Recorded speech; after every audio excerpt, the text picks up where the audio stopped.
Hey guys, welcome back to my YouTube channel. तो आप लोग कैसे हैं? आई होप आप लोग अच्छे होंगे और अच्छे से अपना प्रिपरेशन करते हैं। चलिए दोस्तों, रोजाना की तरह आज भी हम लोग पॉलिटी जीके की इंपॉर्टेंट 20 क्वेश्चन को डिस्कस करेंगे, जो कि आने वाली सभी प्रकार के कम्पिटिटिव एग्जामिनेशन में इसका लाभ आप लोग को मिलने वाला है। दोस्तों ये पार्ट 2 है। पार्ट 1 कल ही मैं पढ़ा चुका हूँ, तो आप लोग जाके प्ले लिस्ट में देखें। पॉलिटी के सभी वीडियो डाला हुआ है दोस्तों। और दोस्तों अभी तक आप लोग हमारी इस रोशन जी के स्टडी चैनल को सब्सक्राइब नहीं किया तो सब्सक्राइब कर लीजिए, ताकि जब भी मैं इसी तरह के वीडियो अपलोड करूंगा तो आप लोग सबसे पहले देखने को मिलेगा और आप लोग सबसे पहले इसका फ़ायदा उठा सकते हैं। तो चलिए दोस्तों, बिना समय गंवाए स्टार्ट करते हैं। तो पहला नंबर क्वेश्चन दिया हुआ है, जब राष्ट्रपति और उपराष्ट्रपति दोनों के पद पर खाली हो तब उनके काम कौन करेगा? तो दोस्तों ऑप्शन भी दिया हुआ है, प्रधानमंत्री, गृह मंत्री, भारत के मुख्य न्यायाधीश, लोकसभा अध्यक्ष। तो दोस्तों इसका आंसर हो जाएगा सी, यानी कि भारत के मुख्य न्यायाधीश। दूसरा नंबर क्वेश्चन दिया हुआ, निम्नलिखित में से किस मुख्य न्यायाधीश ने राष्ट्रपति के रूप में काम किया? तो दोस्तों ऑप्शन में दिया हुआ, justice M Hidayatullah, justice Mehr Chand Mahajan, justice PN Bhagwati, justice PK Mukherjee. तो दोस्तों इसका आंसर हो जाएगा ए, यानी कि जस्टिस M हिदायतुल्ला। क्या हो जाएगा दोस्तों? Justice M Hidayatullah. तीसरा नंबर क्वेश्चन की बात करते हैं दोस्तों, सेवानिवृत्ति के पश्चात सर्वोच्च न्यायालय के न्यायाधीश वकालत कर सकते हैं क्या? तो दोस्तों केवल सर्वोच्च न्यायालय में कर सकते हैं, या फिर केवल उच्च न्यायालय में, या फिर सर्वोच्च तथा उच्च न्यायालय दोनों में, या फिर किसी भी न्यायालय में नहीं। तो दोस्तों इसका आंसर हो जाएगा डी, यानी कि सेवानिवृत्त होने के बाद न्यायालय के न्यायाधीश वकालत किसी भी न्यायालय में नहीं कर सकते हैं। चौथा नंबर क्वेश्चन की बात करते हैं दोस्तों, सर्वोच्च न्यायालय के अधिकार क्षेत्र में वृद्धि करने का अधिकार किसे प्राप्त है? तो दोस्तों ऑप्शन दिया है, सर्वोच्च न्यायालय, राष्ट्रपति, संसद, मंत्रिपरिषद। तो दोस्तों इसका आंसर हो जाएगा सी, यानी कि मंत्रिपरिषद। पांचवा नंबर क्वेश्चन भी दिया हुआ है, सर्वोच्च न्यायालय न्यायिक कामकाज के लिए किस भाषा का प्रयोग किया जाता है? तो दोस्तों ऑप्शन में दिया हुआ, हिंदी, अंग्रेजी, हिंदी और अंग्रेजी। डी में दिया हुआ, 8वीं अनुसूची में शामिल कोई सभी भाषा। तो दोस्तों इसका आंसर हो जाएगा बी, यानी कि अंग्रेजी में ही सर्वोच्च न्यायालय का न्यायिक कामकाज के लिए भाषा का प्रयोग सिर्फ अंग्रेजी में किया जाता है। छठा नंबर क्वेश्चन की बात करते हैं दोस्तों, सर्वोच्च न्यायालय किस संस्था का निरीक्षण कर सकता है? तो दोस्तों ऑप्शन में दिया हुआ, केंद्रीय मंत्रिमंडल, संसद, अधीनस्थ न्यायालय, निर्वाचन आयोग। तो दोस्तों इसका आंसर हो जाएगा सी, यानी कि अधीनस्थ न्यायालय का सर्वोच्च न्यायालय निरीक्षण कर सकता है। केंद्रीय मंत्रिमंडल का नहीं कर सकता, संसद का नहीं कर सकता, निर्वाचन आयोग का नहीं कर सकता है। सातवां नंबर क्वेश्चन दिया हुआ है, भारत में न्यायपालिका क्या है? तो भारत में न्यायपालिका स्वतंत्र है, संसद के अधीन है, राष्ट्रपति के अधीन है, या फिर प्रधानमंत्री का अधीन है? तो दोस्तों भारत में न्यायपालिका बिल्कुल स्वतंत्र है। क्या है? स्वतंत्र। आठवां नंबर क्वेश्चन दिया हुआ है, भारत में न्यायपालिका का स्वरूप कैसा है? तो दोस्तों ऑप्शन में दिया हुआ है, विकेंद्रीकृत, एकीकृत, सामूहिक, व्यवहारिक। तो दोस्तों इसका आंसर हो जाएगा बी, यानी कि एकीकृत। भारत में न्यायपालिका का स्वरूप एकीकृत है दोस्तों। नवा नंबर क्वेश्चन दिया हुआ है, राष्ट्रपति उपराष्ट्रपति से संबंधित चुनाव विवादों को सुलझाने का अधिकार उच्चतम न्यायालय को है, या उसका क्या है? तो दोस्तों मौलिक अधिकार है, या फिर पुनर्वाहिक का अधिकार, या फिर परामर्शी का अधिकार, या फिर बहुमुखी का अधिकार है? तो दोस्तों इसका आंसर हो जाएगा ए, यानी कि मौलिक अधिकार। भारत के उपराष्ट्रपति एवं राष्ट्रपति से संबंधित चुनाव विवादों को सुलझाने का अधिकार उच्चतम न्यायालय का या एक प्रकार का मौलिक अधिकार है।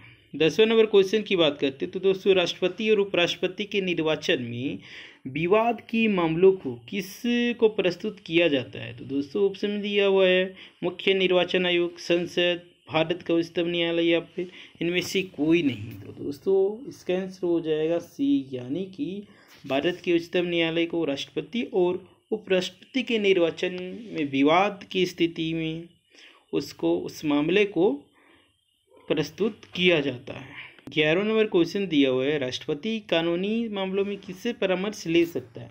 तो दोस्तों ऑप्शन में दिया हुआ, न्याय मंत्री, महान्यायवादी, उच्च न्यायालय, सर्वोच्च न्यायालय।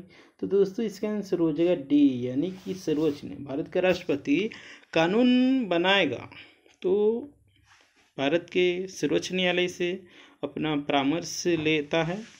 12वें नंबर क्वेश्चन की बात करते हैं दोस्तों। 12वें नंबर में दिया किस अनुच्छेद के तहत उच्च न्यायालय का परामर्शदात्री बनाया गया है। दोस्तों ऑप्शन में दिया हुआ अनुच्छेद 124, अनुच्छेद 137 या फिर अनुच्छेद 143 या फिर अनुच्छेद 148। तो दोस्तों इसका आंसर हो जाएगा सी यानी कि अनुच्छेद 143। 13वां नंबर क्वेश्चन दिया हुआ है न्यायिक पुनर्विलोकन अधिकार किसे प्राप्त है। तो दोस्तों ऑप्शन दिया हुआ उच्च न्यायालय, उच्चतम न्यायालय, राष्ट्रपति, लोकसभा। तो दोस्तों इसका आंसर हो जाएगा बी यानी कि उच्चतम न्यायालय।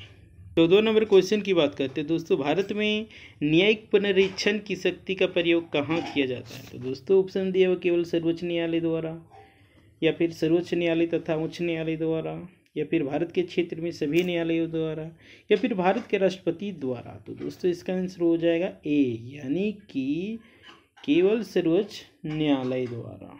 क्या हो जाएगा दोस्तों ऑप्शन नंबर ए। 15वां नंबर क्वेश्चन की बात करते हैं दोस्तों। जनहित याचिका दायर की जा सकती है किसमें। तो दोस्तों ऑप्शन दिया उच्च न्यायालय, सर्वोच्च न्यायालय, उपयुक्त दोनों में, इनमें से कोई नहीं। तो दोस्तों इसका आंसर हो जाएगा सी यानी कि उपयुक्त दोनों ही। यानी जनहित याचिका आप उच्च न्यायालय में दायर कर सकते हैं, सर्वोच्च न्यायालय में भी कर सकते हैं, यानी दोनों में आप कर सकते हैं। 16 नंबर क्वेश्चन दिया हुआ है सर्वोच्च न्यायालय कौन सा प्रलेख जारी नहीं कर सकता है। तो दोस्तों ऑप्शन दिया बंदी, प्रतिच्छेदकरण, निषेधाज्ञा, प्रतिषेध, परमादेश। तो दोस्तों इसका आंसर हो जाएगा क्या हो जाएगा ऑप्शन नंबर बी यानी निषेधाज्ञा। क्या हो जाएगा दोस्तों ऑप्शन नंबर बी। 17वां नंबर क्वेश्चन दिया हुआ है लाभ का पद परिभाषित कहाँ होता है। तो दोस्तों किसके द्वारा होता है लाभ का पद का परिभाषित। तो दोस्तों परमादेश द्वारा, रिट, उत्प्रेषण रेट, अधिकार परीक्षा रेट, संसद द्वारा। तो दोस्तों इसका आंसर हो जाएगा डी यानी कि संसद द्वारा लाभ का पद परिभाषित होता है। 18वां नंबर क्वेश्चन दिया हुआ है भारतीय संविधान का कौन से अनुच्छेद संवैधानिक विवाद में सर्वोच्च न्यायालय के अपीलीय क्षेत्र अधिकार से संबंधित है। तो दोस्तों ऑप्शन दिया अनुच्छेद 131, अनुच्छेद 132, अनुच्छेद 134 ए को मिलाकर अनुच्छेद 132 को पढ़ना, अनुच्छेद 130 ए को मिलाकर अनुच्छेद 133 को पढ़ना। तो दोस्तों इसका आंसर हो जाएगा डी यानी कि अनुच्छेद 134 को मिलाकर अनुच्छेद 33 को पढ़ना। 19वां नंबर क्वेश्चन दिया हुआ है निम्नलिखित में उच्चतम न्यायालय की सबसे पहली महिला न्यायाधीश कौन थी। तो दोस्तों ऑप्शन दिया हुआ है सुनंदा भंडारे, लीला सेठ, फातिमा बीबी, इंदिरा जयसिंह। तो दोस्तों इसका आंसर हो जाएगा सी यानी कि फातिमा बीबी। 20वां नंबर क्वेश्चन की बात करते हैं। तो दोस्तों संविधान की व्याख्या करने का अंतिम अधिकार किसे प्राप्त है। तो दोस्तों ऑप्शन दिया हुआ है लोकसभा अध्यक्ष, राष्ट्रपति, अटॉर्नी जनरल ऑफ इंडिया, सर्वोच्च न्यायालय।